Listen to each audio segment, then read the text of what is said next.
मैं तो ट्राई नहीं करने वाला था, लेकिन बेसिकली मेरी अटेंडेंस बहुत कम थी, तो मैम ने बोला अगर हैकाथॉन में तुम अच्छा कुछ करते हो, तो तुम्हारा अटेंडेंस माफ हो जाएगी। तो बस इसके लिए मैंने है ना ट्राई किया नहीं है। मैं किसी हैकाथॉन में जाता हूँ ना, 36 घंटे का हैकाथॉन है, तो मैं 40 घंटा नहीं सोता। मुझे एक 25 लाख का जॉब का ऑफर आ गया था उधर हैकाथॉन में। तो और बहुत है, ना मैंने इंटरव्यू दिया, ना मैंने रिज्यूमे भेजा, लेकिन मुझे ऑफर आ गया। एआई सबसे पहले तो हर जगह चली जाएगी। ऐसा कोई डोमेन बचेगा ही नहीं जहाँ पर एआई नहीं है। जितने जॉब्स कंप्यूटर, इंटरनेट और इलेक्ट्रिसिटी ने क्रिएट की है ना इस प्लैनेट पे, किसी ने नहीं किया। मुझे लगता है एआई के साथ भी यही होने वाला है। आप ऐसा मॉडल बना सकते हो ना जो कि एक कोई भी सॉफ्टवेयर बना सकता है एक प्रॉम्प्ट के साथ। मुझे लगता है ये सारे डोमेन एक्सप्लोर करने के लिए अब बहुत मजा आने वाला है। मतलब दुनिया अब एक्साइटिंग हो गया है बहुत ज्यादा। कभी कुछ भी हो सकता है।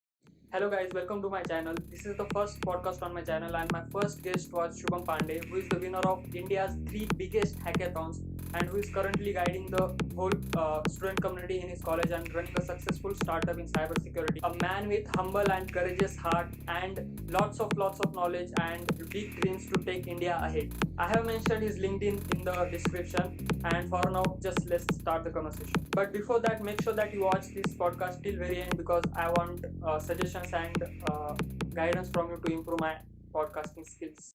तो चलो स्टार्ट करते हैं।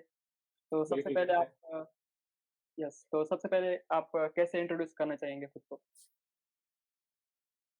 मेरा नाम शुभम पांडे है।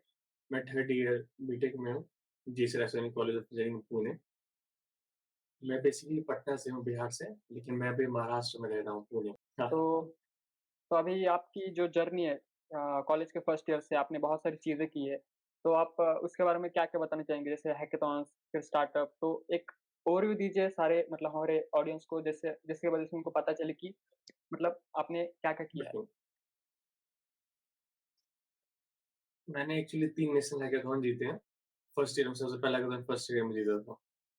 मैं जिस कॉलेज से आता हूँ ना, वहाँ पे हैकाथॉन्स वगैरह कल्चर ठीक है, उतना अच्छा नहीं है। मतलब लोगों को उतना पता नहीं रहता है और लोग सोचते नहीं है कि हम लोग है ना नेशनल लेवल पे जाकर कुछ जीते या फिर कुछ फोड़े बड़ा करें। मुझे पता चला कि एक हैकाथॉन है, तो मेरी एक टीचर है, उनका नाम सारिका मैम है। उन्होंने बोला कि तुम्हें ट्राई करना चाहिए। मैं तो ट्राई नहीं करने वाला था, लेकिन बेसिकली मेरी अटेंडेंस बहुत कम थी, तो मैम ने बोला अगर हैकाथॉन में तुम अच्छा कुछ करते हो, तो तुम्हारा अटेंडेंस माफ हो जाएगी। तो बस इसके लिए मैंने है ना ट्राई किया। हुँ, जब मैंने ट्राई किया, तो फिर मुझे थोड़ा अच्छा लगा। मतलब जो हैकाथॉन का माहौल होता है, थोड़ा कॉम्पिटिटिव होता है, जल्दी-जल्दी चीज़ें करनी रहती हैं, टीम बनानी रहती है।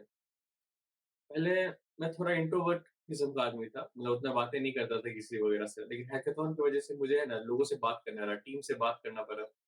तो मैं हुँ, थोड़ा कंफर्टेबल हूँ लोगों से बात करने के लिए, मुझे अच्छा लगता है बात करना। तो मेरा पहला हैकाथॉन स्मार्ट इंडिया हैकाथॉन था, जो कि 2021 और 22 के बीच में था। इस हैकाथॉन में हमारी टीम थी, तो मैंने पार्टिसिपेट किया और हम लोग जीत गए। उसके बाद सेकंड हैकाथॉन मेरा के2डब्ल्यू था। तो उधर है ना 3-4 लोग थे, उसमें मैंने ट्राई किया और मैं जीत गया। Third hackathon cyber security hackathon था, जिसका नाम कवच था। ये तीनों हैकाथॉन अपनी ही कैटेगरी में इंडिया के बिगेस्ट हैकाथॉन है। एक बिगेस्ट साइबर सिक्योरिटी हैकाथॉन है, एक बिगेस्ट हार्डवेयर हैकाथॉन है, एक बिगेस्ट इनोवेशन हैकाथॉन है। और स्मार्ट इंडिया हैकाथॉन तो नंबर्स के टर्म्स में वर्ल्ड का बिगेस्ट हैकाथॉन है। फर्स्ट ऑफ ऑल ऑडियंस के लिए बता दूँ कि एक हैकाथॉन होती क्या है? क्योंकि जब हैकाथॉन हम शब्द सुनते हैं या वर्ड सुनते हैं तो हमारे मन में आता है कि यार हैकाथॉन मतलब कुछ हैक करना है, पर ये थोड़ा अलग होता है। तो हाँ। हैकाथॉन का एक सिनेरियो क्या होता है? मतलब क्या-क्या करना होता है, क्या-क्या माहौल होता है और फ़ायदे क्या है हैकाथॉन के पार्टिसिपेट करने के? तो आपने सही कहा, मतलब हैकाथॉन से लगता है कि हमें कुछ हैक करना है। इसका सही नाम है ना बेसिकली टेकाथॉन होना चाहिए था, टेक से रिलेटेड कुछ।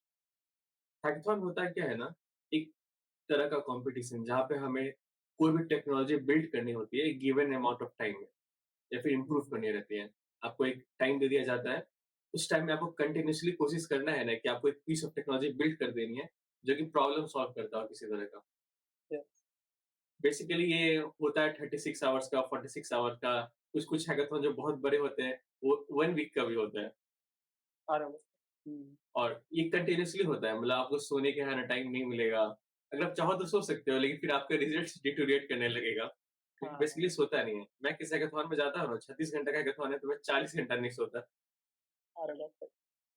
नींद ही नहीं आती जब तक मैं जीत नहीं जाऊँ, जब तक मुझे लगे नहीं कि मैं सैटिस्फाइड हूँ अपने प्रोजेक्ट के साथ, हुँ, तो हुँ, मुझे नींद ही नहीं आती, मैं कितना भी कोशिश कर लूँ सोने का। हाँ, तो जो स्मार्ट इंडिया हैकाथॉन की अगर मैं बात करूँ, तो ये कैसे होता है, बेसिकली ये हैकाथॉन है ना, पहले कॉलेज लेवल पे होता है। कॉलेज में है ना एक कॉम्पिटिशन ऑर्गेनाइज़ होता है, जहाँ पे बच्चे हैं ना अपनी पीपीटी प्रेज़ेंट करते हैं। पीपीटी हम्म, में रहता है एक प्रॉब्लम दे दिया जाता है, उस प्रॉब्लम का सॉल्यूशन उनको दिखाना रहता है, ओके? जैसे एक प्रॉब्लम ये है कि इंडिया में टूरिज़्म इतना कम क्यों है? मतलब सिंगापुर और इंडिया दोनों कितने डिफरेंट है ना और कितना साइज़ में अंतर है।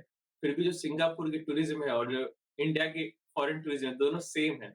ये हँसने वाली बात नहीं है क्या? Yes definitely.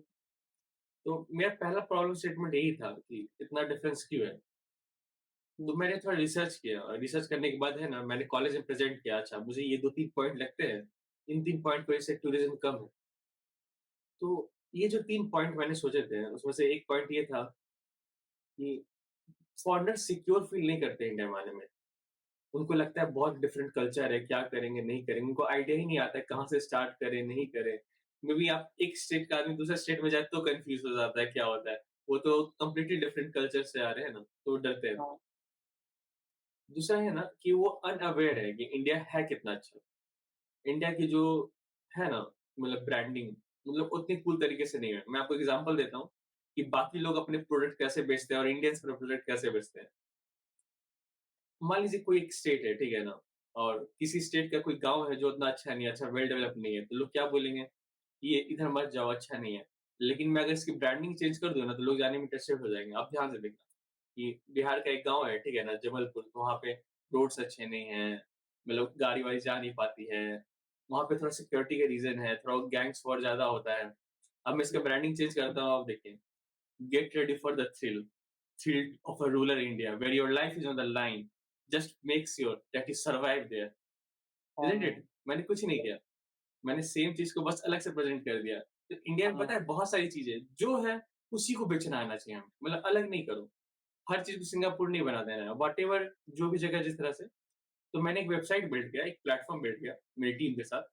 जो क्या करता था ना, एक सिक्योरिटी चेक पॉइंट्स बनाता था। कोई टूरिस्ट अगर आने वाला है ना, तो वो वेरिफाइड होटल में आएगा, वेरिफाइड ट्रांसपोर्ट का यूज़ करेगा और मैंने ब्रांडिंग इम्प्रूव की और मैंने एक रिकमेंडर सिस्टम भी बनाया। फॉर एग्ज़ाम्पल वो टूरिज़्म है ना, अगर कुछ कुछ इनपुट्स डालेगा, जैसे कि उसको है ना कितना दिन तक ट्रैवल करना है, कब जाना है, नहीं जाना है।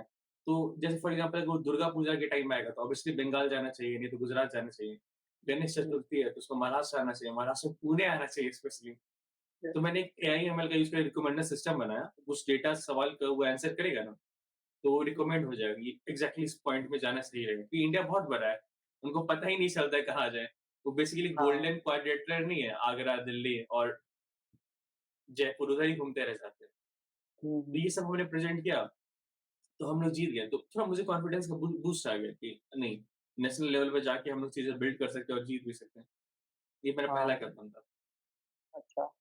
तो जैसे कि आपने बताया कि हमें बस एक प्रॉब्लम स्टेटमेंट दिया जाता है और उसके बेस पे हमें बस एक सॉल्यूशन निकालना है। तो मेरा क्वेश्चन ये था कि जो हम सॉल्यूशन निकालते हैं तो उसके लिए हम कोई भी टेक्नोलॉजी यूज़ कर सकते हैं या फिर वो बताते हैं कि यार स्पेसिफिक ये आपको नहीं, टूल्स या फिर कोई भी, लैंग्वेज यूज़ कोई करनी है? भी, कोई भी टेक्नोलॉज़ी अच्छा आप यूज़ मतलब कर कुछ सकते भी हैं। यूज़ कर ओके, तो बिल्कुल, ये कुछ भी। मतलब बहुत बड़ा फ्रीडम हो जाता है हमारे लिए कि हम कुछ भी चूज़ कर सकते हाँ, हैं। बिल्कुल। हाँ, तो शुभम अभी टियर 2 टियर 3 कॉलेजेस होते हैं, जहाँ पे मतलब अवेयरनेस नहीं होती है, जैसे कि आपने बताया। तो बिल्कुल। अगर कोई एक टियर 2 टियर 3 कॉलेज का स्टूडेंट है, तो वो कैसे पता कर सकता है कि यार अपकमिंग हैकाथॉन्स कौन सी आने वाली है, तो हम इसमें पार्टिसिपेट कर सकते हैं? या फिर कोई हैकाथॉन है, तो उसकी रिक्वायरमेंट्स क्या है कि मतलब अभी अभी फर्स्ट ईयर का कर सकता है या फिर फाइनल ईयर का ही कर सकता है कोई? तो सब चीज़ें हैकाथॉन्स के बारे में, तो इसके नॉलेज कहाँ से मिल सकती है हमें? सबसे पहले हैकाथॉन बहुत तरह का होता है, ठीक है? एक हैकाथॉन होता है जिसको प्रॉब्लम बेस्ड हैकाथॉन कहते हैं। उसमें आपको एक सोशल प्रॉब्लम दिया जाता है, उसको सॉल्व करने के लिए आपको एक टेक्नोलॉजी बिल्ड करनी रहती है। कुछ-कुछ हैकाथॉन बहुत ज़्यादा टेक्निकल होता है, बहुत ज़्यादा टेक्निकल होता है। मतलब आपको एक पीस ऑफ है ना टेक्निकल प्रॉब्लम दे दी जाती है, उसको आपको सॉल्व करना होता है। जैसे कि डेटा इंटरप्रेट कैसे करना है किसी मॉडल का, कोई एआई मॉडल है या फिर आपको है ना एक तरह का है ना प्रॉब्लम दे दिया गया है जो आपको एल्गोरिदम से सॉल्व करना है। उसको कोडेथॉन कह देंगे तो हम लोग को ज़्यादा सही रहेगा। एक तरह का हैकाथॉन होता है जिसमें कोडिंग प्रॉब्लम सॉल्व करते हैं। सिर्फ एकदम बिल्कुल हाई एकदम कॉन्क्रीट कोडिंग प्रॉब्लम उसके अलावा कुछ नहीं, उससे कुछ नहीं होगा। मुझे वो उतना पसंद नहीं आता है। मुझे रियल प्रॉब्लम सॉल्व करना ज़्यादा अच्छा लगता है कि रियल प्रॉब्लम्स है तो उसके लिए हम लोग क्या बिल्ड कर सकते हैं, नहीं कर सकते। जो ये प्रॉब्लम सॉल्विंग है ना हैकाथॉन वो बहुत ज़्यादा पॉपुलर हो गया है इंडिया में। हर एक कंपनी टाटा उसका अपना आता है, टाटा कंपनी का, हर कंपनी का अपना हैकाथॉन होता है, रिलायंस हैकाथॉन होता है, गूगल का होता है, माइक्रोसॉफ्ट का होता है। तो हर किसी के वेबसाइट पे हमें जाना चाहिए और सर्च करना चाहिए कि ये कंपनी कैसा हैकाथॉन करवा रही है कि नहीं। एमएनसी जो होती है वो बड़े हैकाथॉन्स ऑर्गेनाइज़ करवाती है। अगर मैं इंडिया का बात करूँ ना जो नेशनल लेवल पे होता है, तो इंडियन गवर्नमेंट ही खुद बहुत बड़े हैकाथॉन ऑर्गेनाइज़ करवाती है। जैसे स्मार्ट इंडिया हैकाथॉन, ये बहुत बड़ा हैकाथॉन है। कवच हैकाथॉन, ये भी एक बहुत बड़ा हैकाथॉन है। और कुछ-कुछ जो इसके विनर्स निकल के आते हैं ना, जैसे स्मार्ट इंडिया हैकाथॉन के विनर या कवच विनर्स हैकाथॉन, तो गवर्नमेंट क्या करती है, इनको इंटरनेशनल हैकाथॉन के लिए भी भेजती है। जैसे सिंगापुर हैकाथॉन हो गया या फिर इंडिया अफ्रीका हैकाथॉन हो गया। तो ऐसे हम लोग जा सकते हैं।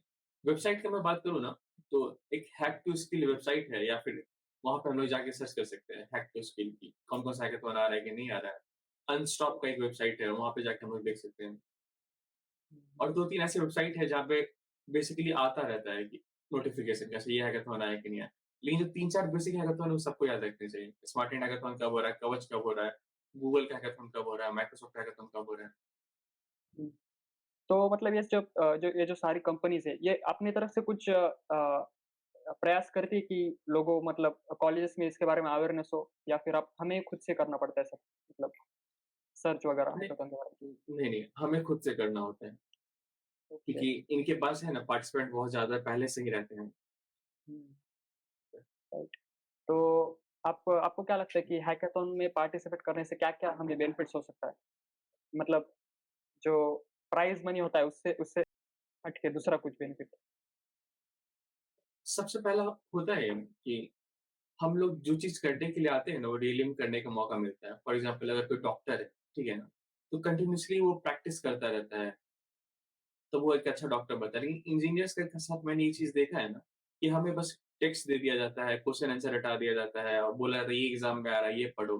तो पता है बहुत साल तक एज़ अ इंजीनियर कुछ सीखते ही नहीं है हम लोग कॉलेज में। हुँ, बहुत कोशिश करने पे भी कुछ नहीं सीख पाते हैं। लेकिन जब एक हैकाथॉन में हम लोग जाते हैं ना, तो हमें मजबूरी होती है कि हमें नई चीज़ सीखना होगा जो रियली में नीडेड है।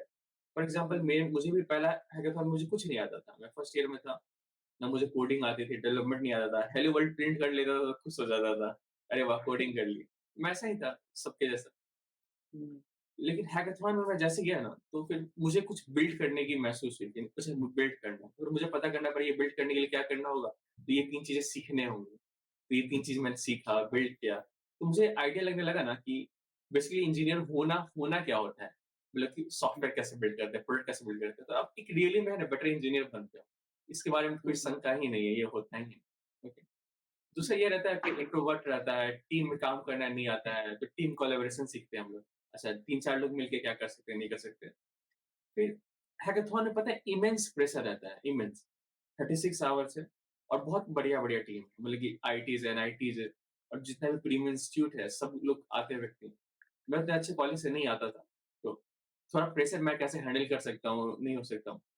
एक बहुत बड़ी चीज़ मैंने सीखी ना, मैंने सीखी शायद पता नहीं, इंडिया में लोग हमेशा कहते हैं ना कि नेवर अंडरएस्टिमेट योर एनिमीज़, ठीक है? मैं कहता हुँ, हूँ ना never underestimate yourself as well कि पता नहीं आप कितने अच्छे हो नहीं हो, जब तक हम लोग वहाँ जाएँगे नहीं पता नहीं चलेगा। Yes, yes. तो यही फ़ायदा है। टीम वर्क सीखेंगे हम लोग, प्रॉब्लम एज़ अ इंजीनियर हम लोग की स्किल्स इंप्रूव करती हैं और स्ट्रेस मैनेजमेंट आता है बहुत अच्छे से। हुँ, राइट। तो मैंने ऐसा भी सुना है कि बहुत सारा हैकाथॉन्स मतलब जब हम वहाँ पे जाते हैं तो हमारा एक तो नेटवर्क बढ़ता है, बहुत सारे इंडस्ट्री के लोग भी बिल्कुल, हमें बहुत सपोर्ट करने के लिए वहाँ पे मिलते हैं। बिल्कुल। तो क्या इससे हमें बाद में जॉब मिलने में आसानी होती है?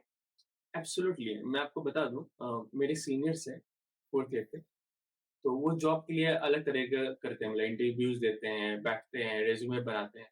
आपको पता है क्या मुझे 2-3 जॉब के है ना ऑफ़र उधर ही आ जाते हैं, मैं जब भी जाता हूँ। मुझे एक 25 लाख का जॉब का ऑफ़र आ गया था उधर हैकाथॉन जो जजेस आए थे ना, उनको उन्होंने बोला था दे वांट टू रिक्रूट मी क्योंकि डायरेक्टली वहाँ बहुत पे? Easy directly. अब अच्छा वो मतलब कौन-सी कंपनी से था? वहाँ पे एक है ना प्राइवेट कंपनी थी, मैं उसका नाम नहीं लेना पसंद करूँगा कि मैंने तो जॉब डिक्लाइन कर दिया ना। तो वो अच्छा। साइबर सिक्योरिटी की कंपनी थी। तो मैंने जो टूल बिल्ड किया था ना, वो चाहते थे मैंने जिस सेगमेंट में टूल बिल्ड किया है ना, उसी सेगमेंट में 3-4 टूल और बिल्ड कर दूँ। तो और बहुत है, ना मैंने इंटरव्यू दिया, ना मैंने रिज़्यूमे भेजा, लेकिन मुझे ऑफ़र आ गया और आते रहते हैं। 25 से 9 लाख तक का ऑफ़र बहुत सारे आए मुझे। वो हैकाथॉन से ही आते हैं। अरे वाह! राइट तो ये क्योंकि मतलब सबसे बड़ा बेनिफिट हो सकता है। सबसे बड़ा बेनिफिट तो नहीं मैं बोलूँगा क्योंकि वन ऑफ द बेनिफिट्स है ये। हाँ, जॉब बहुत ईज़ी हो जाता है। हुँ, हुँ। राइट। तो अभी मैंने सुना है कि आप एक स्टार्टअप भी रन कर रहे हो अभी। तो बिल्कुल, आपके स्टार्टअप का नाम आप बताना चाहेंगे? बिल्कुल, ब्लू बाइट्स। ब्लूबर्ड्स, राइट? तो क्या करता है आपका स्टार्टअप? किस फ़ील्ड में है और क्या सर्विसेज़ प्रोवाइड करता है? ब्लू बाइट्स एक साइबर सिक्योरिटी कंपनी है। हम लोग क्या करते हैं साइबर सिक्योरिटी प्रॉब्लम को सॉल्व करते हैं। जैसे कि इंडिया में हम लोग जानते हैं कि साइबर सिक्योरिटी एक्सपर्ट्स की कितनी कमी है हुँ, और जो एक्सपर्ट की कमी तो है ही है और जो एक्सपर्ट्स पहले से एग्जिस्ट करते हैं ना, वो स्किल्ड इनफ नहीं है। हुँ, और इंडिया अभी तक अपना है ना डिजिटल एज के बूम पे नहीं गया है। अभी हम लोग वी हैव जस्ट स्टार्टेड। लोग के पास और फ़ोन आएँगे, टेक आएगा, डेटा जनरेट होगा, वो डेटा सिक्योर नहीं रहता है। आपको पता है क्या जो साइबर सिक्योरिटी का मार्केट है वो 262.5 बिलियन डॉलर का है अरे बाप और रे! नहीं पता था। उसमें उसमें से 19 बिलियन डॉलर इंडिया का है, जबकि इंडिया अपने पीक से बहुत नीचे है अभी। हाँ, तो मेरी कंपनी क्या करती है ना कि जो एक्सपर्ट है ना उनको मिनिमाइज़ करने की कोशिश करती है। मतलब हम लोग इकोसिस्टम बना रहे हैं, जहाँ पे हम लोग एआई का यूज़ कर रहे हैं और बहुत सारा है ना प्लग एंड प्ले सिस्टम को यूज़ कर रहे हैं। उसमें क्या होता है, आपको बस एक डिवाइस कनेक्ट करना रहता है किसी टारगेट सिस्टम से और डिवाइस खुद ब खुद करना स्टार्ट कर देता है। हम लोग बस एक्सपर्ट को वहाँ-वहाँ ला रहे हैं ना, जहाँ पे ह्यूमन इंटरैक्शन कंप्लीटली नेसेसरी हो जाता है। जैसे कि आप अगर आप प्रॉब्लम लेकर आओगे, तो अगर एक रोबोट आपसे बात करेगा, तब तो आप प्रेफर नहीं करोगे, है ना? तो वहाँ पे हमें एक्सपर्ट की ज़रूरत है। जब लीगल सिस्टम होते हैं, तब वहाँ पे ज़रूरत है। जहाँ-जहाँ भी एक्सपर्ट की ज़रूरत नहीं है, उनको हटा रहे हैं और प्रॉब्लम सॉल्व करने की कोशिश कर रहे हैं, ताकि जो गैप है ना, डिमांड और सप्लाई का, उसको हम लोग मशीन के थ्रू भर सकें। Smart system, plug and play system के द्वारा फिल कर सकें। ओके। तो मतलब आपका startup as a SaaS startup है, जो सर्विस प्रोवाइड करता है टू द कंपनीज़, बिल्कुल, बिल्कुल। राइट? तो आपने अभी जब कोई स्टार्टअप के बारे में सोचता है तो आजकल फैंसी मतलब लगने लगता है लोगों को, राइट? कि यार हम स्टार्टअप करेंगे। पर वही। और स्टार्टअप में भी लोग क्या सोचते हैं कि हम वेब डेवलपमेंट, ऐप डेवलपमेंट ऐसी मतलब जो ट्रेंडी चीज़ें जैसे एआई, एमएल इसमें स्टार्टअप करेंगे। बट आपने एक बहुत ही स्पेसिफिक निश चूज़ की है जैसे कि साइबर सिक्योरिटी, तो आपने ये क्यों चूज़ किया? आपने सही किया, आपने बहुत सारे है ना सवाल का जवाब खुद ही दे दिया कि ट्रेंडिंग नहीं है। मतलब लोग कूल नहीं फील करते यहाँ जाने के लिए। आपको एक बात बताऊँ, रॉकेट साइंस के बाद कहीं पे अगर दिमाग लगता है बहुत ज़्यादा, तो वो साइबर सिक्योरिटी का फील्ड है। क्योंकि हर बार आपको न्यू है ना लूपहोल्स निकालने पड़ते हैं, उसने कैसे खोजा होगा लूपहोल, कैसे डेटा ब्रीच हुई होगी, सिस्टम काम कैसे करता है और सिस्टम बस इंटरैक्ट नहीं करता है, आर्किटेक्चर लेवल पे उन्होंने क्या लूपहोल्स हैकर ने निकाले होंगे, नहीं निकाले होंगे, तो बहुत सोचना यस, पड़ता है, कोई रिपिटेटिव काम नहीं है, every time you have to reinvent yourself. Yes, लेकिन यहाँ यस। पे क्योंकि इसकी हाइप उतनी ज़्यादा ही नहीं है ना, तो एक्सपर्ट्स आते नहीं। तो मैंने देखा कि यहाँ पे बहुत ज़्यादा अपॉर्च्युनिटीज़ है और मुझे यहीं पे जाना चाहिए, यहाँ पे कमी भी है, लोगों की जो कुछ कर सकते हैं अच्छे। हुँ।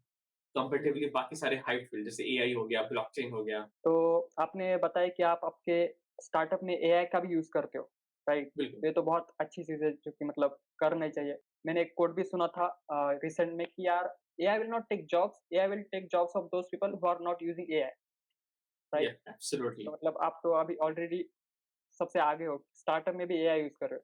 तो जब आप एआई यूज़ कर रहे होंगे तो आपने बहुत ज़्यादा रिसर्च की होगी एआई के बारे में, राइट? तो बिल आपकी क्या राय है इस बारे में कि जो एआई है और उसके साथ जो जॉब्स का फ्यूचर है, तो ये जो पूरा टॉपिक है, ये जो पूरा सिनेरियो इसके ऊपर आपकी क्या राय है?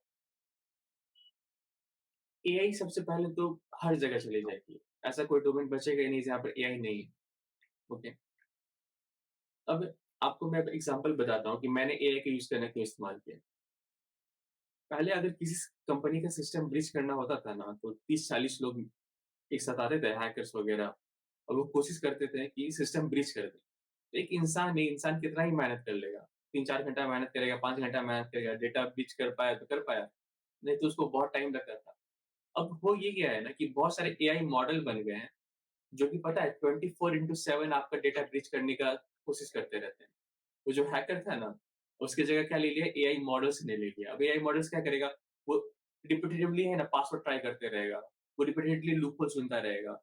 वो और हैकर से सीखिएगा, हैकर क्या होता है, एक हैकर एक ही व्यक्ति का दिमाग है, एआई के पास मेमोरी बहुत ज़्यादा है, तो वो सारे केसेस जहाँ पे वो फेल्ड है, उसको वो ध्यान में रखता है, वो सारे केसेस जहाँ पे वो पास करता है, उसे इम्प्रूव करता है। तो आप बस सोच के देखो कितना बड़ा खतरा है। आप समझ रहे हो ना? मतलब कि एक इतना है ना अनलिमिटेड अनलिमिटेड मेमोरी वाला डिवाइस आपका है ना डेटा ब्रीच करने का 24/7 कोशिश कर रहा है, इम्प्रूव करता है हर बार। आपको हुँ, थोड़ा डर लग रहा है सुन के? तो यस। इसीलिए मैंने भी एआई यूज़ किया। लोहे को लोहे से मैं काटूँगा। अगर एआई है तो अरे! एआई को एआई से लड़ूँगा। तो अभी हाँ, मैं क्या करता हूँ ना कि जो एआई है ना, मैं वैसे मॉडल्स बनाता हूँ ना, जो कि खुद किसी सिस्टम में लूप होल खोजते हैं कि यहाँ पे कैसे जाया जा सकता है। और जैसे ही मैं लूप होल आइडेंटिफाई करता हूँ, उसको भर देता हूँ। मतलब सामने वाला पड़ोसी आके बताए कि मेरे छत पे छेद है, मैं पहले खुद ही देख लूँ जाके छेद है उसको भर देता हूँ। हुँ, अब ये मैंने ऐसे यूज़ किया एआई को और मेरा मानना है एआई बहुत जगह यूज़ होने वाला है, ठीक है ना?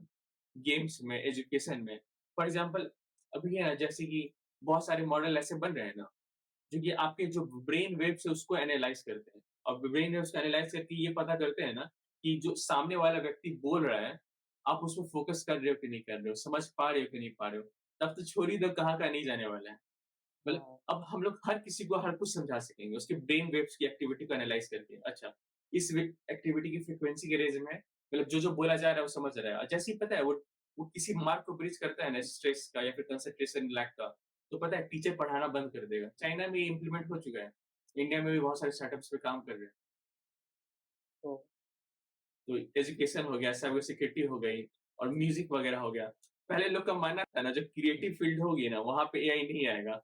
हमें क्या पता था कि हालात ऐसे हो जाएँगे कि सबसे पहले उन्हीं की जॉब्स जाने वाली हैं। मतलब हाँ, image editor, video editor, music editor सब गए। उल्टा ही हो गया।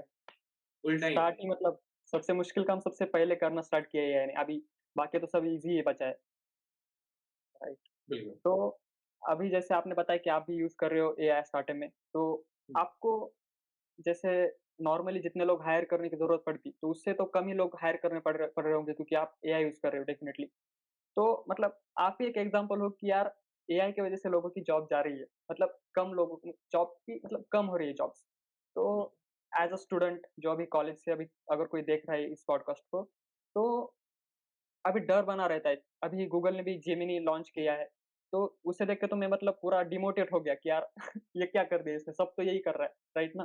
तो एक कॉलेज स्टूडेंट जब second year, third year, fourth year में है और वो प्रिपेयर कर रहा है जॉब के लिए, कोडिंग सीख रहा है, ये सीख रहा है। पर जब वो ये चीज़ें देखता है कि यार ये सब कर ले रहा है, तो उसको एक डिमोटिवेशन होता है, तो वो कैसे मतलब इस चीज़ को मतलब इसको ब्रेक कर सकता है, इससे मतलब सेफ रह सकता है एआई से? सबसे पहली बात है ना, ये बहुत इम्पोर्टेंट था। लेकिन जो रिपिटेटिव काम है ना, उसको मशीन के पास जाना ही था। और बहुत सारे काम जिसको हम लोग रिपिटेटिव नहीं मानते हैं, लेकिन रिपिटेटिव वो होती हैं। फॉर एग्ज़ाम्पल मैं उनको ये कहना चाहूँगा ना कि आप लोग अभी यही करो, आप लोग एनालाइज़ करो ना कि अभी वर्ल्ड में हो क्या रहा है। बजाए इस चीज़ से घबराने से कि आप उनके जॉब जाएँगे कि नहीं जाएँगे, आप वो छोड़ दो। आप बस एनालाइज़ करो वर्ल्ड में हो क्या रहा है, वर्ल्ड में चीज़ें कैसे बदल रही हैं। और आपको जो चीज़ अच्छा लगता है, जहाँ जो डोमेन अच्छा लगता है, उस डोमेन में जाओ और देखो एआई का यूज़ कैसे आप लोग कर सकते हो। मैं तो ऐसी चीज़ नहीं बता सकता जो सबका हेल्प करेंगी क्योंकि दुनिया अनइक्वल है, अनफेयर है, हर कोई जानता है। जो जितना अच्छा है ना, मेहनत करता है अपने कि कुछ रास्ता को चुनना चाहिए, नहीं चुनना चाहिए, रिसर्च करता है, वो ऑब्वियसली ज़्यादा आउट परफॉर्म करेगा मासेस को। तो मैं कहूँगा रिसर्च कीजिए कि आपके डोमेन में एआई कैसे इंटीग्रेट किया जा सकता है और डरने की बात नहीं है, कुछ नहीं है। जैसे पहले जब इलेक्ट्रिसिटी का जब इंट्रोडक्शन हुआ था ना, तो लोग को लगा था सारे जॉब चले जाएँगे। उन लोग को आइडिया ही नहीं था कि दुनिया का जो सबसे बड़ा मास एम्प्लॉयमेंट है ना, वो इलेक्ट्रिसिटी की वजह से होने वाला है, द इंडस्ट्रियल रेवोल्यूशन। यस, जब कंप्यूटर्स आए ना, तो लोग को लगने लगा कि नहीं जॉब चले जाएँगे। तो वहाँ पर भी लोग को आइडिया नहीं था कि जो मास एम्प्लॉयमेंट होने वाली है वो कंप्यूटर के द्वारा बनेगी। जितने जॉब्स कंप्यूटर, इंटरनेट और इलेक्ट्रिसिटी ने क्रिएट किए हैं ना इस प्लैनेट पे, किसी ने नहीं किया। मुझे लगता है एआई के साथ भी यही होने वाला है। ये बहुत सारे जॉब्स लाएगा क्योंकि एआई बेसिकली क्या करता है ना, अगर मैं बताऊँ, एज़ अ डेवलपर नहीं एज़ अ यूज़र, तो ये जो गैप है ना कंप्यूटर और ह्यूमन के बीच में, उसके बीच में आती है प्रोग्रामिंग, डेवलपमेंट और कोडिंग। उसको ये नेचुरल लैंग्वेज से है ना रिप्लेस कर देता है। अगर मुझे कोई प्रोग्राम बिल्ड करना होता है तो मुझे लैंग्वेज आनी चाहिए तब मैं बिल्ड कर पाऊँगा। अगर मुझे कोई सिस्टम बिल्ड करना है, लेकिन अब एआई की वजह से पता है क्या आप बात करके कर सकते हो। जैसे कि आपको कुछ बोलना है, तो एआई समझ जाएगा और बहुत सारी चीज़ें होने वाली हैं। टेम्परेरी ऐप्स का कॉन्सेप्ट आएगा, उस पे बहुत लोग ध्यान दे सकते हैं। फॉर एग्ज़ाम्पल हम लोग क्या कर सकते हैं, बहुत सारे टेक्स्ट को ट्रेन करके हमने चैट जीपीटी बनाई है। तो अब बहुत सारे है ना, क्या कहते हैं सॉफ्टवेयर का डेटा डालकर कि सॉफ्टवेयर बनती कैसी है। आप ऐसा मॉडल बना सकते हो ना जो कि एक कोई भी सॉफ्टवेयर बना सकता है एक प्रॉम्प्ट के साथ। तो मुझे लगता है ये सारे डोमेन एक्सप्लोर करने के लिए अब बहुत मज़ा आने वाला है। मतलब दुनिया अब एक्साइटिंग हो गया है बहुत ज़्यादा। कभी कुछ भी हो सकता है। हाँ, हाँ, हाँ। तो जैसे आप अभी आपकी मतलब अप्रोच लाइफ में ऐसा है कि लोहे से लोहा काटते हैं, राइट? बिल्कुल, तो अभी मतलब मैं सोच रहा था कि अगर लोहे से ही लोहा काटता है, तो अगर हमें एआई को जीतना है, तो हमें खुद एआई सीखना पड़ेगा पहले, राइट? बिल्कुल। उस फील्ड की एब्सोल्यूटली, नॉलेज लेनी पड़ेगी, राइट? तो यस। आप क्या पाथ सजेस्ट करोगे एक कॉलेज स्टूडेंट को कि यार वो अगर एआई सीखना चाहता है, उसमें आगे बढ़ना चाहता है, तो कहाँ से स्टार्ट करे और कहाँ तक जाना चाहिए? और कौन से रिसोर्सेज़ वगैरह फॉलो करने चाहिए उसको? मैं सबसे पहले है ना लोगों को ये बोलूँगा कि किसी भी चीज़ को सीखने के पहले उसकी हिस्ट्री जान लें। क्योंकि होता ये है ना, मैं आपको बताता हूँ एक्चुअली कहाँ पे लोग कन्फ्यूज़ हो जाते हैं किसी चीज़ को लेके। आप मेरी बात समझने की कोशिश करना जैसे, ठीक है ना? मैं क्या बोलना चाह रहा हूँ, ये बहुत हेल्प कर सकता है लोगों का। अब मैं आपको बताता हूँ, एक कॉन्सेप्ट है एआई में जिसको न्यूरल नेटवर्क्स कहते हैं, ठीक है ना? अब ये न्यूरल नेटवर्क्स में क्या होता है, बहुत लोग को नहीं पता है कि इनपुट और आउटपुट के बीच में एक प्रोसेसिंग होता है, उस प्रोसेसिंग में होता क्या है? तो बहुत सारी जो बुक लिखी गई है ना न्यूरल नेटवर्क्स पे, तो राइटर क्या करते हैं, जो रीडर है ना, उसको समझ में आ जाए इज़िली, इसलिए बहुत सारी चीज़ें झूठ-झूठ लिख देते हैं, कि अच्छा सेकंड लेयर में ये होता है, थर्ड लेयर में ये होता है, फोर्थ लेयर में ये होता है। ये वो इसलिए ऐसा करते हैं ना, कि वो जो रीडर उसको समझ में आ जाए और बाकी के चैप्टर्स में वो डाउट क्लियर करते हैं, लेकिन तब तक रीडर उसका अभ्यस्त हो चुका होता है उस बात कि नहीं ये ऐसे ही काम करती है। जैसे न्यूरल नेटवर्क्स में क्या आते हैं, अगर कुछ लेयर्स है 1, 2, 3, 4 तो उनको समझ में आ जाए तो हम लोग कहते हैं लेयर 1 है ना पैटर्न रिकॉग्निशन करता है, लेयर 2 क्या करता है पैटर्न है ना एडजस्टमेंट करता है, लेयर 3 ये करता है। लेकिन बेसिकली ऐसा कोई लेयर नहीं काम करता है, क्योंकि रीडर को समझ में आ जाए। तो मैं ये कहूँगा ना आप हर चीज़ की हिस्ट्री में जाओ, बुक्स से नहीं पढ़ो। कि हम लोग पहुँचे कहाँ तक एआई तक? पहले क्या था? कैसे अमेरिकन गवर्नमेंट ने बहुत ज़्यादा इन्वेस्ट किया एआई पे? कैसे ट्यूरिंग टेस्ट आया, ट्यूरिंग मशीन आई? कैसे करके डीप लर्निंग कॉन्सेप्ट आया? कैसे करके जनरेटिव एआई आई? और वहाँ पे हुँ, इस बात को भी ध्यान में रखो ना कि हमें क्या-क्या नहीं पता है। ऑथर्स क्लेम करेंगे कि हमें सब कुछ पता है, सब चीज़ डिफाइन भी करेंगे ज़बरदस्ती। लेकिन हमें ये जी। जानना होगा और याद रखना होगा नहीं, उसकी हिस्ट्री में जाकर देखो अच्छा ये चीज़ अनडिफाइंड है। ऑथर ने ये डिफाइन इसलिए कर दिया क्योंकि रीडर्स को ईज़ी हो पढ़ने में। अगर हम लोग ऐसा करेंगे ना, तो हमें एग्ज़ैक्टली पता होगा कि जो हम लोग पढ़ रहे हैं वो है क्या? हुँ, तो इससे क्या हो सकता है, नहीं हो सकता है। जब हम लोग ऐसा करते हैं ना, तो पता है क्या होता है? हम लोग फर्स्ट प्रिंसिपल से सीखना स्टार्ट कर देते हैं, फर्स्ट प्रिंसिपल कि अच्छा ये यस। पहली लेयर है चीज़ों की, सेकंड लेयर ये है, थर्ड लेयर ये है। तब इससे क्या होगा ना कि आपको एक इतना ज़्यादा वो मिल जाता है ना, क्या कहते हैं, बूस्ट अप। जैसे मैं हुँ, यही करता हूँ, मैं पता है मैं बहुत ज़्यादा मेहनती नहीं हूँ, मैं मेहनती हूँ, लेकिन मेरे से पता है हज़ार गुना मेहनत करने वाले लोग हैं। मैं बस यही करता हूँ, पहले सीढ़ी से सोचना स्टार्ट करता हूँ। अच्छा, इसका इन्वेंटर उसने क्या सोचा होगा? एग्ज़ैक्टली ये क्या बोलना चाह रहा है? मतलब वही है, मैं है ना, जो कुल्हाड़ी है ना, उसको ज़्यादा मारता नहीं, उसको पहले तेज़ बहुत करता है। हुँ। अभी मैं जानना चाहता हूँ कि आप लाइफ़ में बहुत ज़्यादा चीज़ें कर रहे हो, जैसे कि हैकाथॉन्स वगैरह कर लिया आपने बहुत, उसमें मतलब विनर भी रहे हो, स्टार्टअप भी कर रहे हो और बहुत सारी भी चीज़ें हैं। तो मैं ये देखता हूँ 2 टाइप के लोग होते हैं कॉलेज में, एक तो वो लोग होते हैं जो पूरा टाइम वेस्ट कर रहे हैं, लाइफ़ में कुछ भी नहीं कर रहे, इंस्टाग्राम वगैरह में बस अपना टाइम वेस्ट करते हैं रील्स देखने में। और दूसरी तरफ ये लोग हैं कि लाइफ़ में बहुत ज़्यादा चीज़ें उखाड़ते रहे, मतलब आगे ग्रो होते रहे मतलब कंटिन्यू। तो क्या-क्या चीज़ें करने से उसको मतलब एक कॉलेज लाइफ़ में से जो टाइम है, उससे वो मैक्सिमम आउटपुट निकाल सकता है? हुँ। सबसे पहले है ना, किसी भी स्टूडेंट को ये ध्यान में रखना चाहिए ना, कि उनका टाइम बहुत ज़्यादा इम्पोर्टेंट है। वो अपने टाइम का रिस्पेक्ट नहीं करते हैं, मैंने देखा है। मेरे भी बहुत सारे दोस्त हैं कि उन्होंने बुला लिया मूवी देखते हैं तो चलो मूवी देखते हैं। चाय पीते हैं तो चाय पी ही रहे हैं। सुबह से दोपहर तक चाय के कट्टे पे बैठे हुए हैं, चाय पी ही जा रहे हैं। हाँ। उनको ये समझ में नहीं आता है ना कि इनके पास जो ये दिन है वो लिमिटेड है। और जिस टाइम वो काम नहीं कर रहे होते, कोई और काम कर रहा होता है। और इस कॉम्पिटिटिव वर्ल्ड में है ना, आपको तो पता है कैसे काम होती है। जो हुँ, थोड़ा बेटर है उसको अपॉर्च्युनिटी ज़्यादा मिलती है। तो मैं कहूँगा ना कि आप वैसे ग्रुपिंग में ना जाओ ना, जो कि टाइम वेस्ट करता है। अगर फर्स्ट ईयर के स्टूडेंट है तो पहले ग्रुप कुछ भी मिल जाएगा। आप वैसे ग्रुपिंग में जाओ ना जहाँ पे लोग कुछ तो करने की कोशिश कर रहे हैं, ट्राई कर रहे हैं, अपना बेस्ट दे रहे हैं, क्योंकि आप जब उनके ग्रुप में रहोगे ना तो आपकी भी इच्छा जागेगी, आपके दिमाग में वो थॉट्स आएँगे, अच्छा उसने ये किया था तो मुझे ये करना चाहिए। लेकिन अगर आप उस ग्रुपिंग में चले गए जहाँ पे कोई कुछ नहीं करता, तो आपको ये लगेगा ना दुनिया ही कुछ नहीं करती है और आप कुछ गलत नहीं कर रहे। हालाँकि आप हाँ, गलत कर रहे हो, वो बस आपके जो 10 फ्रेंड है वो कुछ नहीं कर रहे। हाँ। तो अपना ग्रुपिंग अच्छे से डिसाइड करो, टीचर से बात करो। हमें लगता है टीचर को कुछ भी नहीं आता। ये हो सकता है कि वो थोड़े लेस स्किल्ड हो उस पार्टिकुलर सब्जेक्ट में, लेकिन लाइफ में बहुत ज़्यादा स्किल्ड है। वो गाइड करेंगे, क्या-क्या उन्होंने गलती की, हमें नहीं करना चाहिए, क्या-क्या हम और बेटर कर सकते हैं। और अब तो सारा ज्ञान ब्रह्मांड का यूट्यूब पे है। जिस टॉपिक के बारे में सीखना है सर्च कर लीजिए। तो ये मैं ग्रुपिंग बोलूँगा एक बहुत इम्पोर्टेंट फैक्टर होता है। और टीचर से हमें बात करनी चाहिए, उनसे देखना चाहिए उन्होंने क्या-क्या गलती की, कि वो बहुत अच्छे हैं। मेरे टीचर बहुत सपोर्टिव है, मैं बताऊँ ना, तो मेरे एक टीचर का नाम स्वप्निल सर है, सारिका मैम है, रचना मैम है, सोनाली मैम है। ये सारे मेरे क्लास के टीचर हैं और मैं इसलिए नहीं बोल रहा कि मेरे मार्क्स वो देंगे मुझे ज़्यादा। ये ये मार्क्स की वज़ह से नहीं है, वो रियली मेरा हेल्प करते हैं, मैं उनको बहुत तंग करता हूँ, लेकिन वो हाँ, सपोर्ट मुझे करते हैं। तो मतलब अगर किसी कॉलेज में अगर ऐसे लोग है ही नहीं कि जो कुछ करना चाहते हैं, जैसे टियर 3 कॉलेजेस, वहाँ पे तो लोगों को मतलब पता ही नहीं होता कि यार मतलब वो तो सोचते भी नहीं लास्ट ईयर तक कि यार जॉब करनी भी है मतलब, एकदम एंड में सोचते हैं। तो उन लोगों के लिए अगर ऐसा एनवायरनमेंट चाहिए उनको, तो वो मतलब कैसे कर सकते हैं? आपने बिल्कुल सही बोला, ये बिल्कुल होता है। आई 100% एग्री विद यू कि बहुत सारे कॉलेज में है ना, हम लोग अपने पसंद के लोग ढूँढ ही नहीं पाते। तो उसमें क्या करना चाहिए ना उनको, इंटरनेट का यूज़ करना चाहिए। इंटरनेट पे है ना, ट्विटर पे अपना काम डालें, लिंक्डइन पे जाएँ, क्योंकि लोग हेल्प करते हैं।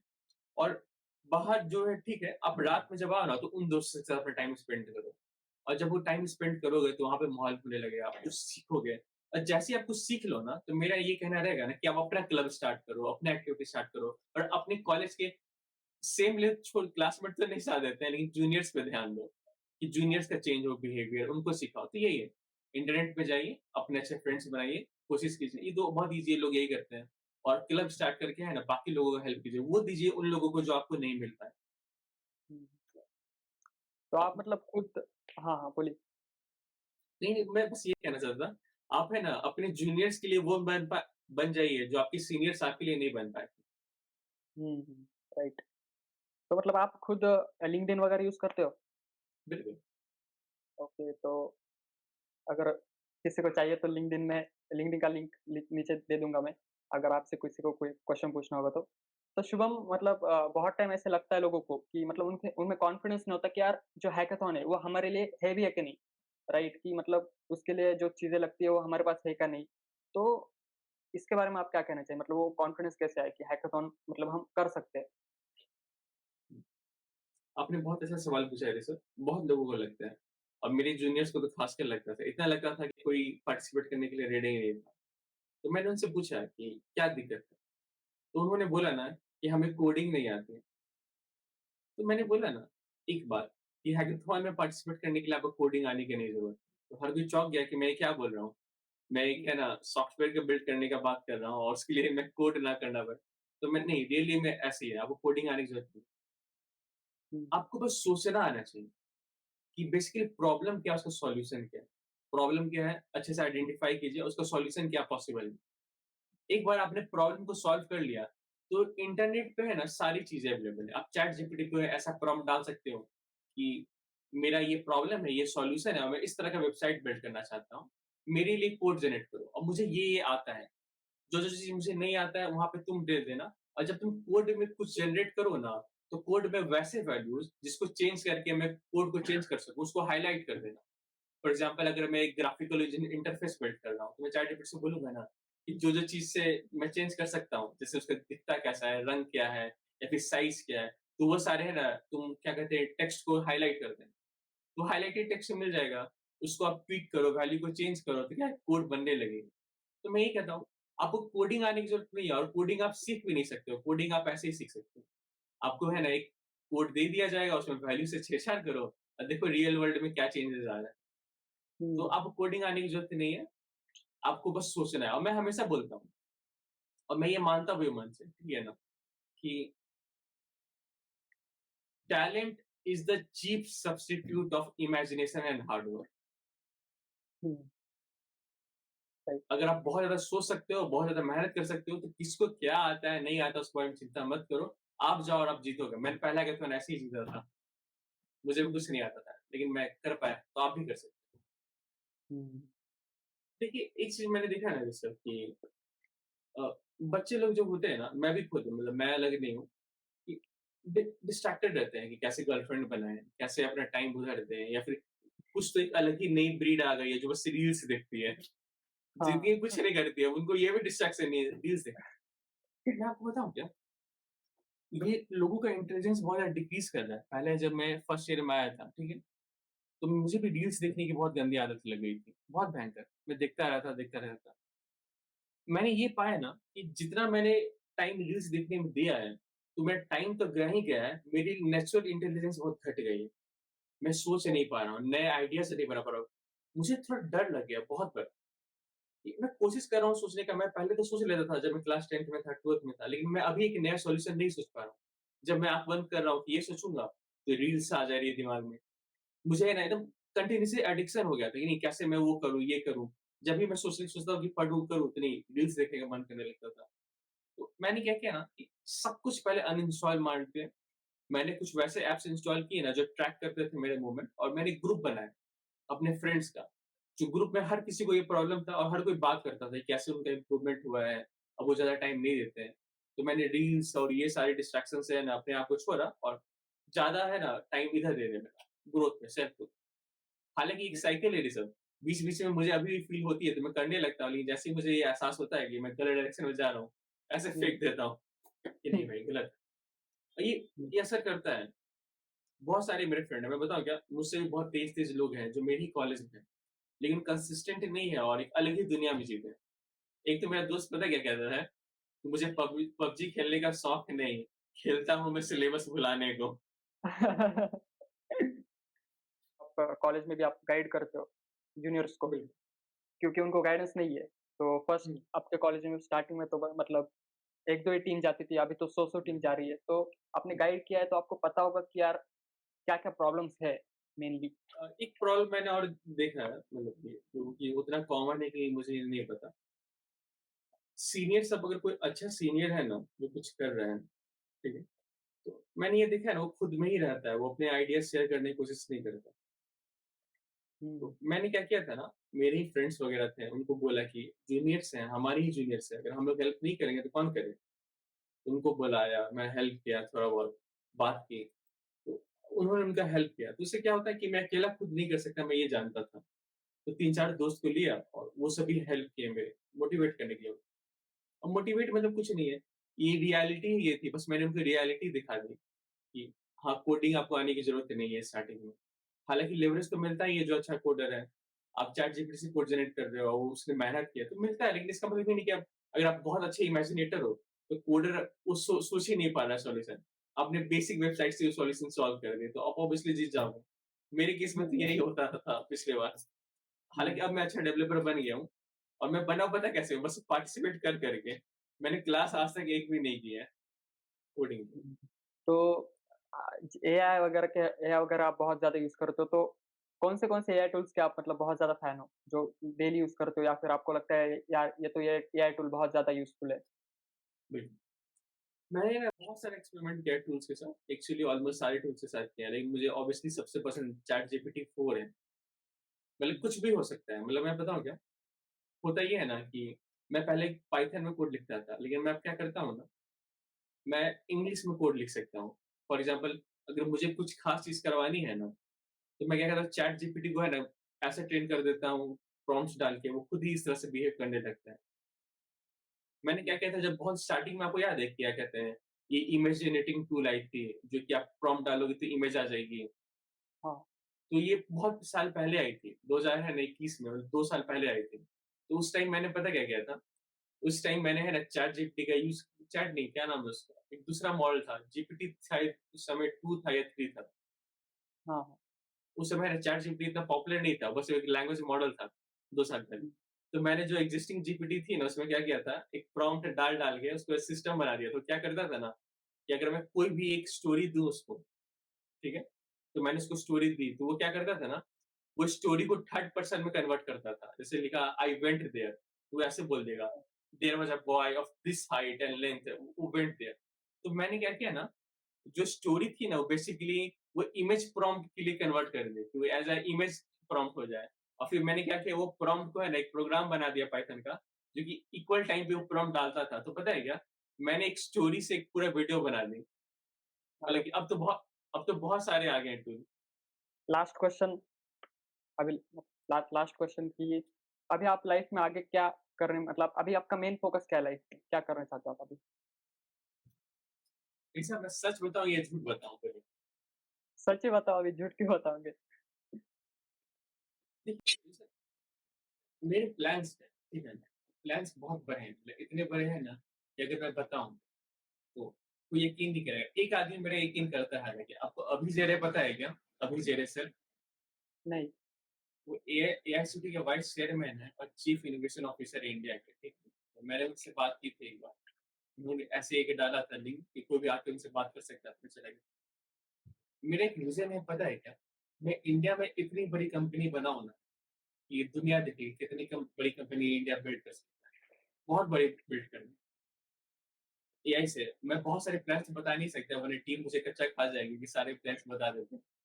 हाँ, लेकिन मैं बहुत जल्द ऐसी-ऐसी चीज़ें लेने वाला हूँ ना, कि दुनिया देखेगी क्या-क्या पॉसिबल है इन 3-4 महीनों में। ज़्यादा नहीं, बस मुझे 3-4 महीने और चाहिए और बहुत सारी चीज़ें लॉन्च करने वाला हूँ। तो अब देखना क्या-क्या पॉसिबल है, क्या-क्या करता हूँ। मतलब डरा दिया आपने, क्या मतलब मैं भी मतलब क्यूरियस हो गया कि यार करना क्या चाहते हो? हाँ, तो मतलब डेफ़िनिटली मैं भी मतलब मेरे भी विशेस आपके साथ है, डेफ़िनिटली आप कर लोगे, मुझे भी विश्वास है, मतलब आप आपको थैंक देख यू के सो लग मच। रहा है। तो that was it. Thank you so much first of all believing in me. यार फर्स्ट फर्स्ट पॉडकास्ट नहीं, है, नहीं। इसमें आप आ गए, अरे, आपका टाइम दिया। आप बहुत अच्छा लगा मुझे भी आपसे बात करके। मुझे बहुत मज़ा आया और मैं भी कोशिश करूँगा ना कि हम लोग और भी पॉडकास्ट करें आपके साथ। डेफ़िनिटली जैसे मतलब आपकी जैसी जर्नी आगे चलती जाएगी, आप नई-नई चीज़ें सीखते जाओगे, definitely I would like to share these things with the audience. For now, thank you so much and bye bye.